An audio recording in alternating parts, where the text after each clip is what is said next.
Eh bien, d'après ce document, vous avez toutes les autorisations pour entrer dans notre prison, ainsi que le droit d'y pratiquer vos expériences comme bon vous semble. Tenez, reprenez-le. Vous y trouverez ma signature, cela confirmera votre accès dans l'enceinte de nos geôles. Voilà qui est une bonne chose, car mes expérimentations sont d'une importance capitale pour la science, répondit le docteur Capozza avec un accent italien. Et en quoi consistent-elles exactement ces expériences, docteur? Questionna le maire. Mes travaux sont consacrés exclusivement aux détenus qui seront guillotinés. Je récolterai au plaideux, avec leur consentement bien sûr, des informations en les questionnant sur ce qu'ils voient et ressentent, lorsque ceux-ci auront la tête coupée. Le maire le regarda avec de gros yeux. Mais comment pourrez-vous les questionner alors qu'ils auront le cou tranché? De plus, j'ai cru entendre dire qu'un individu qui subit ce genre de sentence sombre instantanément dans la conscience, interrogeait-il. Ce n'est pas faux, la majorité le fait, mais certaines personnes peuvent rester conscientes quelques secondes avant de mourir définitivement. J'ai moi-même pu observer plusieurs cas où la durée de conscience s'élevait à 20 secondes. Vraiment? S'étonna le maire. Et je vous assure, et à partir de là, on leur pose des questions prédéfinies, et ils nous répondent par oui ou par non en clignant des yeux. Un clignement de paupières veut dire oui, 2 clignements de paupières veulent dire non, tout simplement. Il dit le docteur avec un certain engouement. D'accord, mais de quelle manière arriverez-vous à les faire consentir à y participer? Car n'oubliez pas que ces gens-là sont pour la plupart des criminels, et ils n'ont que faire de l'avenir de la science, croyez-moi, s'empressa de lui dire celui-ci. Eh bien, tout d'abord, nous leur promettrons de mettre à l'abri du besoin leur famille. Bien évidemment, certains ne voudront pas, mais la plupart des candidats accepteront de jouer le jeu. Soyez-en sûrs, répondit assurément le docteur. Intéressant, même si ce genre de pratique ne m'attire pas spécialement. Enfin, si cela peut aider l'humanité à mieux comprendre la mort, pourquoi pas? Et quand comptez-vous vous mettre au travail? Tout de suite, s'enquit de lui dire le docteur. Vraiment? Mais vous venez à peine d'arriver d'Italie. Je n'ai pas de temps à perdre, je dois m'y mettre au plus vite. Très bien, libre à vous d'aller à vos occupations, lui dit le maire en l'accompagnant jusqu'à la porte. Le docteur Capozza le salua en tirant sur le bord de son chapeau de forme, puis il quitta le bureau. Une fois sorti de la mairie, le docteur, accompagné de son assistant Flavio Piccioli, se rendirent à la prison la plus proche. Arrivés à destination, ils se présentèrent devant le propriétaire des lieux. Comme étant mandaté par le roi d'Italie, le docteur lui délivra son document officiel, accompagné de l'autorisation signée de la main du maire. Le propriétaire, gros comme une barrique, prit son temps pour vérifier les documents, afin de s'assurer que tout était en bon uniforme. Puis, n'ayant rien à redire sur ce que contenaient les lettres, il les conduisit, lanterne à la main, jusqu'au prisonnier. Ils le suivirent en descendant un escalier voûté où l'atmosphère y était froide et humide. Arrivé dans le sous-sol où se trouvaient les détenus, le docteur Capozza demanda au propriétaire de lui présenter les hommes qui devaient être guillotinés dans la journée. L'homme en désigna 5, tous entassés dans la même cellule. Certains n'avaient plus que la peau sur les os. Capozza et Piccioli s'avancèrent vers eux, et le docteur, sans passer par 4 chemins, leur demanda s'ils voulaient bien participer à son expérience, en leur promettant en échange une somme assez conséquente, qui sera remise après avoir réussi le test à leur famille. Il leur expliqua, comme il l'avait fait auparavant pour monsieur le maire, c'est-à-dire le moyen de communication qu'ils devront employer après qu'ils se soient fait décapiter, en l'occurrence en clignant des yeux. 1 clignement de paupières égale oui, 2 clignements de paupières veulent dire non. Sur les 5 individus, 3 acceptèrent. Ravis et impatients de pouvoir commencer leur interrogatoire, Capozza et Piccioli durent attendre un moment avant que le premier régicide soit exécuté. Quand sa tête fut enfin tranchée et qu'elle tomba dans le panier, le docteur et son assistant se précipitèrent sous la potence qu'ils avaient aménagée pour l'occasion, et ils commencèrent à l'interroger. Le docteur posa très rapidement la première question. « Est-ce que vous pouvez nous voir ?» Un clignement. « Pouvez-vous m'entendre ?» Un clignement. « Savez-vous ce qui vient de vous arriver ?» Un clignement. « Ressentez-vous de la douleur ?» 2 clignements.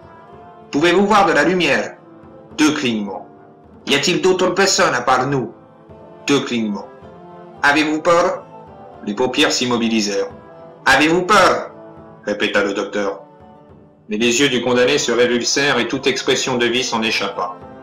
Capozza et Piccioli se regardèrent d'un air satisfait après cette première séance, et ils interrogèrent leur deuxième tête qui venait tout juste de tomber.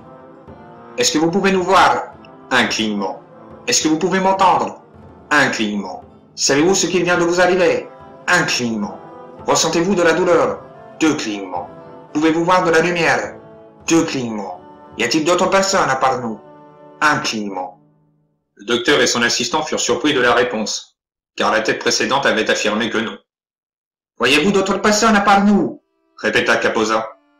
Ce fut en vain, car les yeux de la tête se vidèrent de toute expression. Elle était morte. Le docteur poussa un soupir de mécontentement, puis ils attendirent impatiemment la troisième tête. Lorsqu'elle fut entre leurs mains, le docteur réitéra son interrogatoire. Pouvez-vous nous voir? Un clignement. Nous entendre? Un clignement.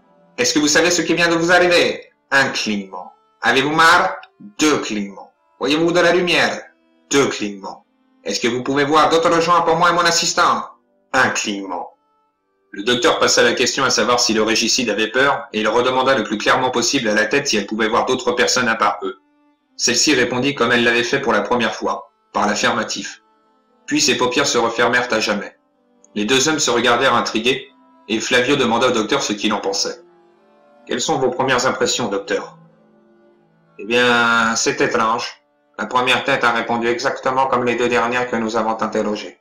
Sauf à la question posée à savoir si elle pouvait voir d'autres personnalités à part vous et moi. Elle nous a répondu que non, contrairement aux autres. Demain, lors de nos prochains interrogatoires, nous nous pencherons plus sérieusement sur cette question, mon cher Flavio. Pour le moment, ayons emballé ces 3 têtes, car je compte bien les étudier cette nuit. Le jeune homme obéissant alla les ramasser, en les saisissant par le cuir chevelu et il les rangea dans un sac. « Voulez-vous que je me rende auprès des familles des défunts pour leur restituer leur dû ?» proposa Flavio.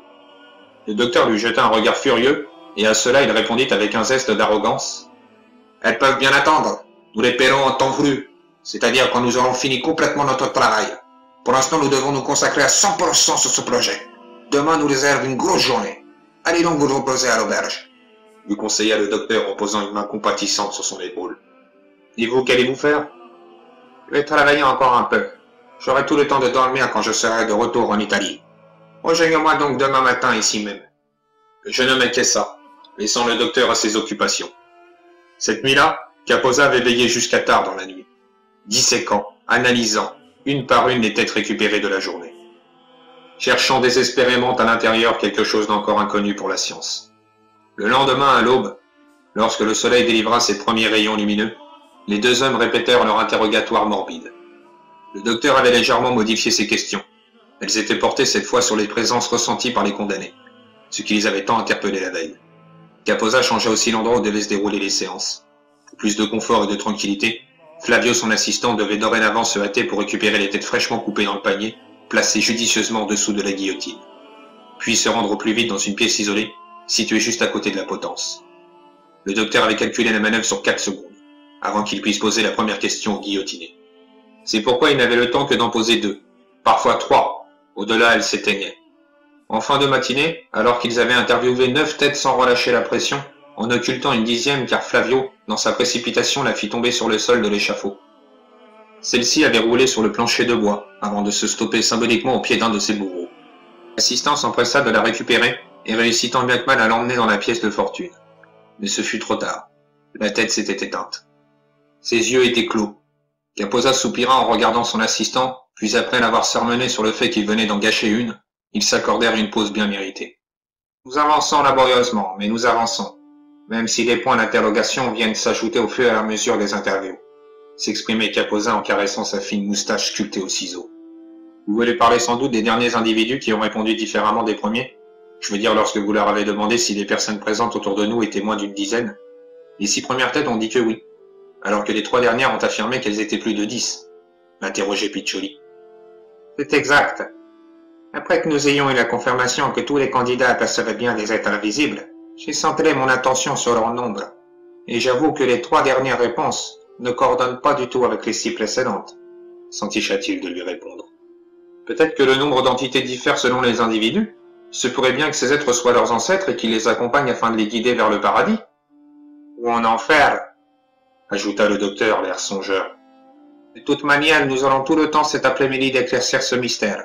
Mais avant de continuer quoi que ce soit, il nous faut nous restaurer. Allons donc de ce pas manger de la bonne viande bien saignante, lui dit Kaposa sur le ton de la plaisanterie. De retour au poste de travail, le docteur et son assistant continuèrent leur besogne.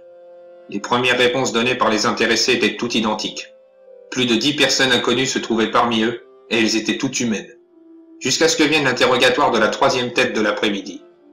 Celle-ci affirma pour sa part la présence d'une quinzaine d'individus, ce qui augmentait le nombre une nouvelle fois. Capozza ne comprenait pas pourquoi ces condamnés envoyaient de plus en plus.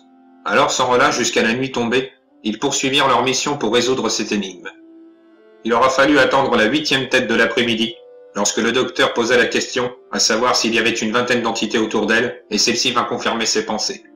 Ces fameux êtres invisibles étaient des hommes, et leur nombre était croissant. « Mais qui sont-ils » s'exprima le docteur à voix haute. Piccioli resta silencieux un moment avant de se décider à prendre la parole. « Je pense, docteur, savoir qui ils sont. Recommençons demain si vous le voulez bien et j'en aurai la confirmation. »« Comment? Qu'est-ce que vous dites? Vous en aurez la confirmation ?»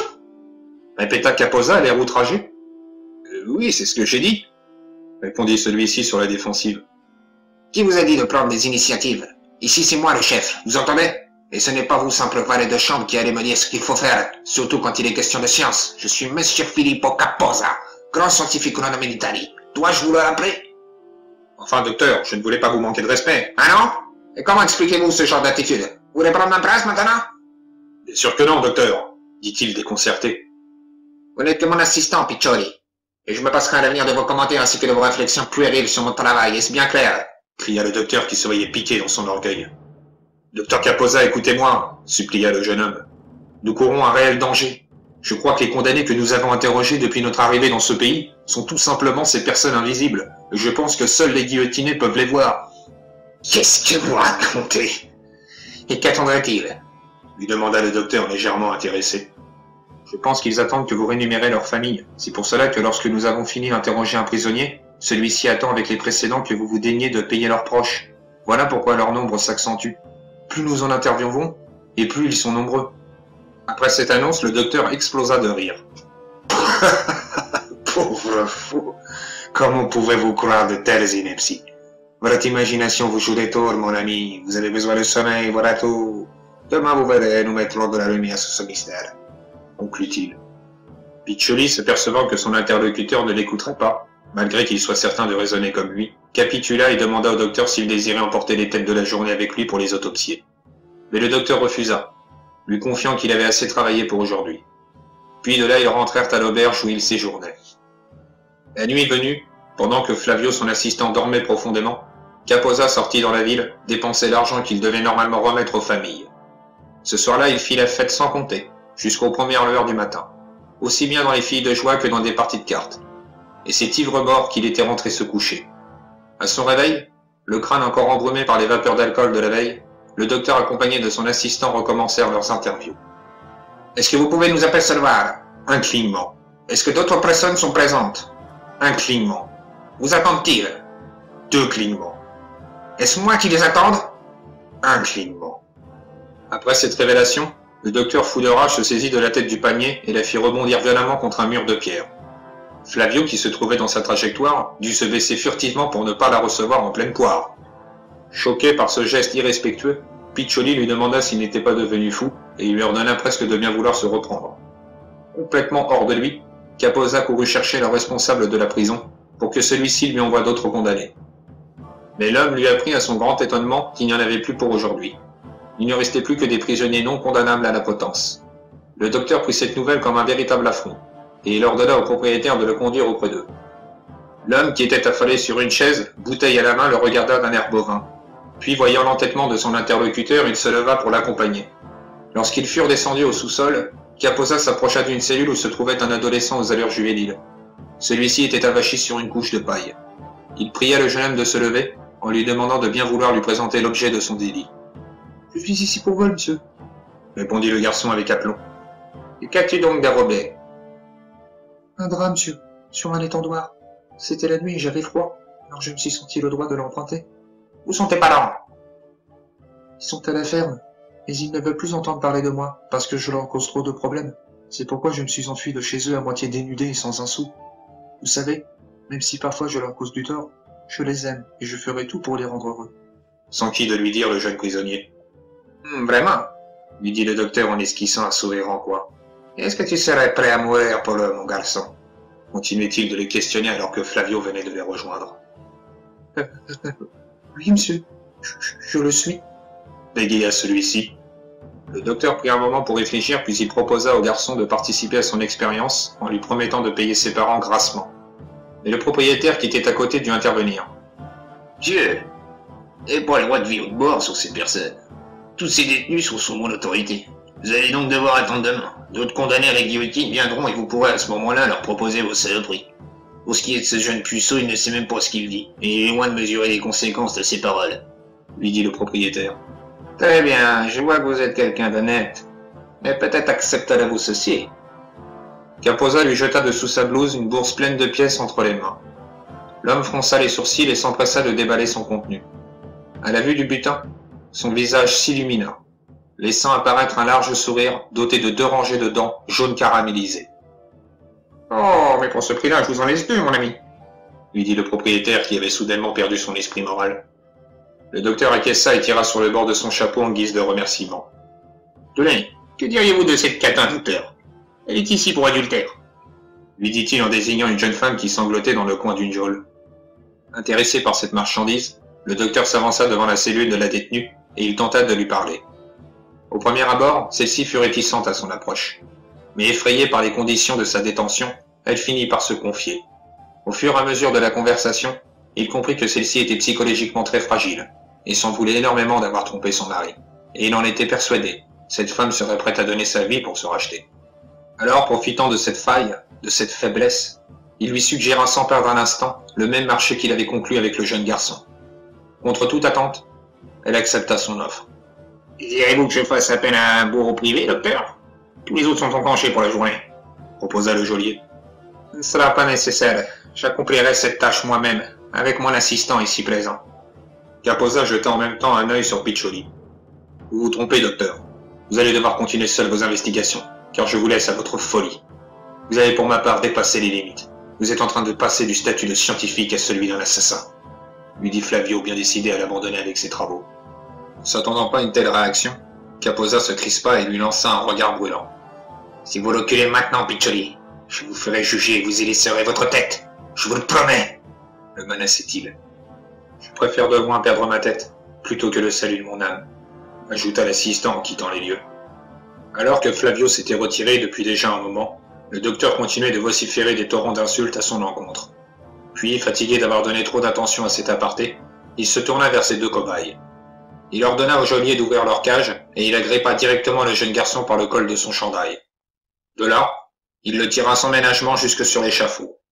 Une fois sa tête placée sur la guillotine, le garçon, larmes aux yeux, lui rappela sa promesse à propos de l'argent qu'il devrait donner à ses parents. Il voulait être sûr qu'il le remettrait après sa mort. Mais le docteur, en guise de réponse, lui fit un sourire malicieux, donnant l'impression qu'il n'en avait strictement rien à faire. Puis, sans perdre une minute, il tira sur la corde qui retenait la lame aiguisée, et celle-ci descendit à toute vitesse sur le cou blanc de l'adolescent. Capoza se hâta de ramasser la tête dans le panier, et sans bouger de là où il était, il débuta son interrogatoire. « Est-ce que tu peux me voir ?» Un clignement. « Y a-t-il d'autres personnes autour de nous ?» Un clignement. « Sont-elles là pour moi ?» La voix du docteur était tremblante. Le jeune homme cligna une fois des paupières. Après cette réponse, Capoza fut comme électrifié. Emprisonné dans ses plus sombres pensées, il laissa tomber la tête du garçon à ses pieds. Les yeux grands ouverts, celle-ci cherchait à respirer en ouvrant et fermant la bouche, comme un poisson qu'on aurait mis hors de l'eau. N'y prêtant aucune attention, le regard perdu, il somma le propriétaire d'aller lui chercher sur le champ la jeune détenue. Mais à la vue de la guillotine, la jeune femme qui avait au départ accepté son sort sans grande difficulté, faisait maintenant face à son terrible destin, et cela lui fit piquer une crise d'hystérie. Se débattant comme une enragée, elle hurlait pour ne pas finir avec la tête détachée de son tronc. Réussissant tant bien que mal à la maîtriser, Capoza, aidé par le propriétaire de la prison, la plaça sur la machine de mort. « Faites vite, docteur !» lui dit-il. « Elle risque de m'éter toute la région avec ses cris. » Alors, sans perdre un instant, il fit tomber la lame tranchante sous le menton de la jeune femme. Il saisit sa tête entre ses mains et il l'interrogea de suite. « Pouvez-vous me voir ?»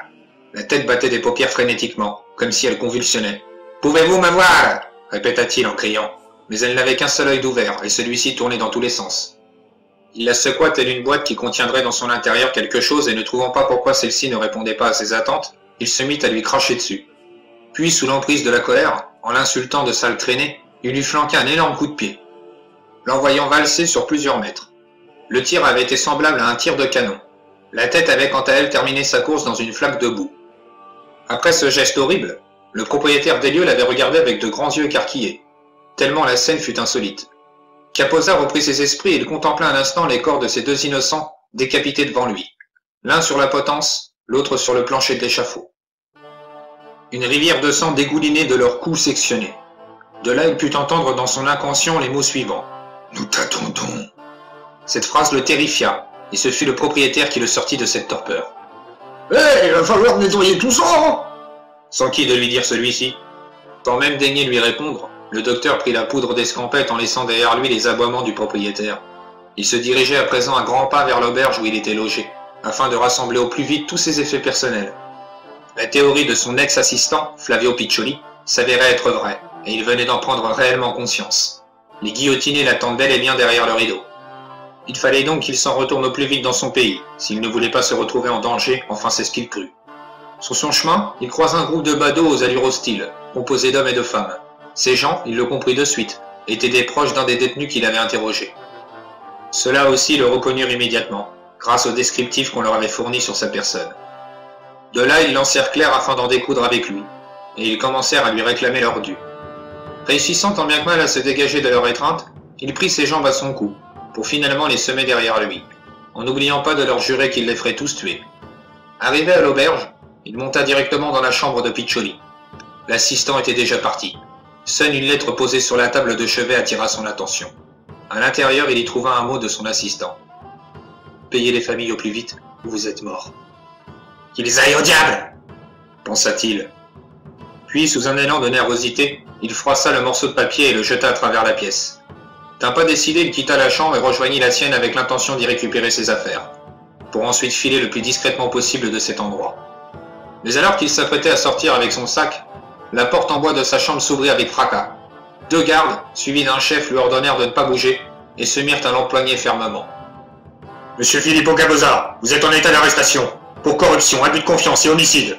lui annonça le chef des gardes à haute voix. « Comment ? Il doit y avoir certainement une erreur !» dit-il tout tremblotant. « Je suis mandaté par le roi des... » Le docteur n'eut pas le temps de finir sa phrase qu'ils l'escortèrent de force, en direction de la prison. Il y resta plusieurs jours avant qu'on l'affranchisse sur son sort. Entre-temps, il dut subir de multiples violences et sévices causés par ses voisins de cellule. En effet, tout le monde était au courant qu'un savant fou, venu tout droit d'Italie, pratiquait des expériences sur des pauvres détenus et que celui-ci avait omis de payer leurs familles endeuillées. Son calvaire dura jusqu'à ce qu'on vienne lui annoncer fatidiquement sa mise à mort par décapitation. Suite à cette nouvelle, le docteur put sentir un frisson lui parcourir dans le dos. Puis il se mit à hurler, à s'en faire péter les tympans. Il pleurait, gémissait, se comportant face à ses responsabilités comme un véritable poltron. Maladroitement, il essaya de se défendre, en prétendant qu'il n'avait fait que son travail et que les autorités ne lui auraient soi-disant pas laissé le temps de payer les familles. Mais ses plaintes au gré de son désespoir ne servirent strictement à rien. Il fut emmené malgré tout, manu militari, jusque sur les planches de l'échafaud. Sur place, une foule de badauds surexcités s'écrasèrent les uns les autres pour ne serait-ce l'apercevoir. L'événement avait fait le tour du village et les habitants vinrent nombreux pour admirer le spectacle. À sa grande surprise, il put trouver, debout sur le côté de la guillotine, Flavio Piccioli, son assistant. L'air attristé, Flavio le salua d'un geste de la tête et il aida les bourreaux à l'installer sur la potence. Pendant ce temps, Capoza l'injuria de tous les noms. « Traître, traître, c'est vous qui m'avez vendu à vous-même !» l'insultait celui-ci. Flavio lui fit un sourire chaleureux et lui répondit que non. « Ce sont les familles, docteur. Ce sont elles, » dit-il. Les joues baignées de larmes, Capoza eut une légère perte d'absence. Puis il se mit à supplier qu'on le libère et cela avait le don de faire rire la foule ici présente. En effet, les gens se pouffaient de rire en voyant cet individu se ridiculiser à la vue de tous. Enfin, la tête du docteur fut placée sur la potence, alors que celui-ci continuait de clamer son innocence. Pris de compassion, Flavio s'agenouilla à la hauteur de son visage et commença à lui caresser délicatement le cuir chevelu, comme le ferait un père envers son fils. Le prêtre prévu pour l'occasion s'approcha quant à lui du régicide, en récitant une prière destinée au condamné, et au mot amen, la corde fut tirée par l'exécuteur. À partir de là, on put entendre la foule s'exclamer de joie. La tête du docteur tomba dans le panier, et Flavio alla la ramasser. « Pouvez-vous me voir, docteur ?» Un clignement. Les entités sont-elles présentes? Un clignement. Vous emmènent-elles en enfer? Un clignement.